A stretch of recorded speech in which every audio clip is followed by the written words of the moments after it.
Hi, everybody. This is Carrie Stokes. I'm the Chief Geographer and Director of our GeoCenter at the U.S. Agency for International Development. And I am really, really excited to see the Team Maptivist effort kicking off. And I want to support you as best I can from my vantage point, knowing that I focus internationally, but I care about mapping because geography matters all around the world, including in the United States, my home country. So what we say on my team, which is a team of geographers and data analysts with remote sensing background, is let's get mapping. Good morning. My name is Joshua Campbell. I'm the owner of Sandhill Geographic, a geospatial consulting company in Washington, D.C., and have worked on a number of humanitarian mapping and OpenStreetMap mapping related projects, including with the Department of State, the World Bank, and I'm also a voting member of the Humanitarian OpenStreetMap team and a counselor of the American Geographical Society.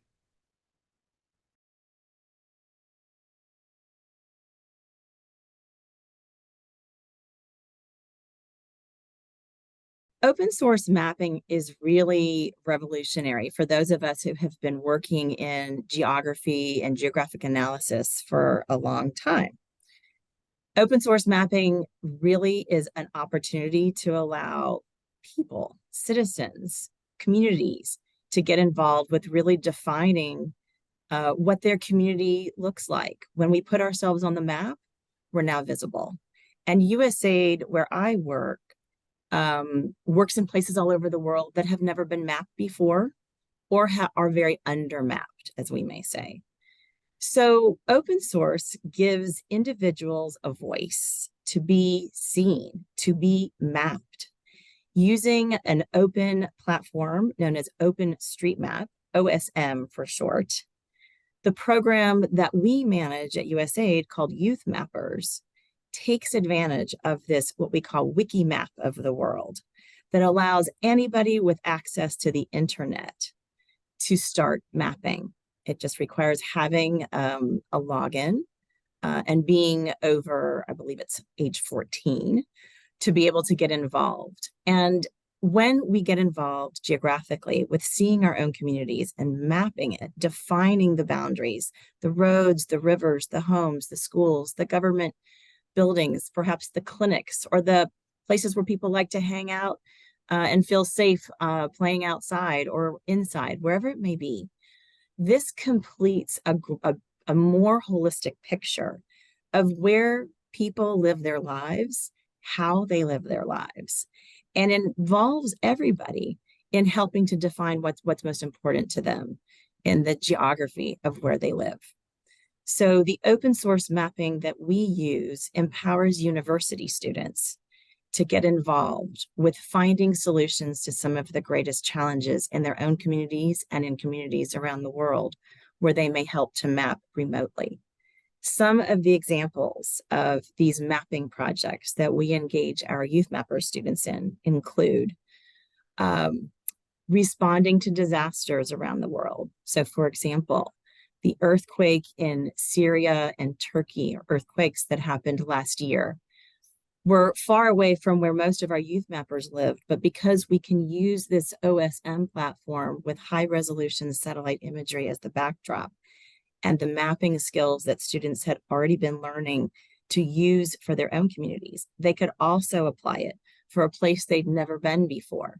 So being able to map the places on the ground prior to the disaster helped those who were involved with search and rescue to better understand what kind of buildings they were and to prioritize where they needed to go to find people in the immediate aftermath of the disaster.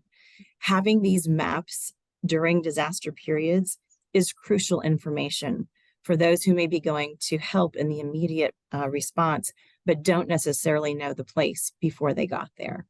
So that's one example. We're currently using mapping to help us better identify healthcare facilities in the country of Nigeria to understand which ones have electricity and which ones don't have electricity.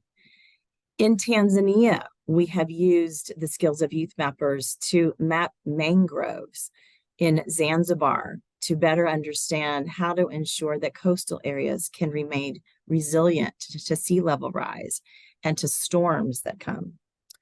We have also in sub-Saharan Africa been taking advantage of young people around many countries that suffer from malaria to better map communities, homes, and roads so that our malaria spray campaigns to spray insecticide on mosquitoes or eliminate them altogether can reduce and prevent malaria outbreaks in places that have historically been vulnerable.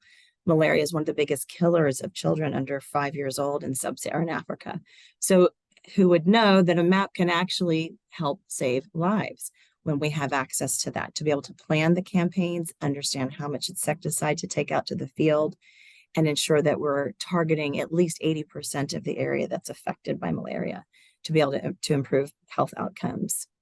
Another example is in the country of Brazil, where we're working to support an effort by UNICEF to better understand the schools that have access to the internet and those that do not, so that ultimately these schools can get access to the internet. Another example is in the country of Bangladesh in supporting what we call Feed the Future to improve food security in agricultural programs all around the world where USAID works. So these are just some of the examples. A specific example related to the United States may be also of interest here. When we train a cadre of students around the world to have these mapping skills, it means they're ready to respond to any issue wherever it may be. So after years of learning to do remote mapping, when the United States then was suffering from hurricane damage with Hurricane Maria in our very own Puerto Rico, students in the Latin American Caribbean region immediately got online to start mapping the places that they knew were being damaged on the island of Puerto Rico. And this information was very useful in the response, even in the United States. So these skills are important for young people to learn regardless of where they live, because they can make a difference in the lives of people in places they may never go with people whom they may never meet. Those are just some of the examples of how we've used mapping with young people. You know, the importance of getting involved with mapping and with the OpenStreetMap ecosystem is that it allows an individual in their spare time and their spare capacity to contribute to a cause greater than themselves. And they can be directly linked to response or community or hobby with a globally integrated network of other people. And that capacity to do your little bit, but have it count toward a larger goal is important, it's compelling, and it can make a difference. You know, data is valuable in lots of different ways, and sometimes it's hard to understand how data produced for one thing might be used later and its utility in a different situation. But for OpenStreetMap, what we have to kind of think about is that the humanitarian response community lives in a data ecosystem. There are producers of information and there are consumers of information. And so individuals, whether they are, you know, in Peoria, Illinois, can help respond to events in Kathmandu, Nepal. And so linking you as a producer to a consumer of information who's actually doing something on the ground, whether that's USAID or the World Bank or the Red Cross, is what makes this OSM model so powerful. And we can kind of divide the types of applications into two generic buckets: things that you would do before a bad thing happens or before an event happens, and that can help in preparation, whether that's logistics to help coordinate action, as Carrie mentioned, the malaria spraying program. Where are all the houses? Where, you know, until you know where all the houses are, you can't accurately plan for accomplishing that goal. Then there is after some event happened, and you need to quickly understand what has changed. So what is the impact of that cyclone, or what is the impact of that earthquake? In which case, you need to know what it looked like before, and then you need to be able to quickly update it with what it looks like after. And that change becomes the mechanism by which response organizations can take action.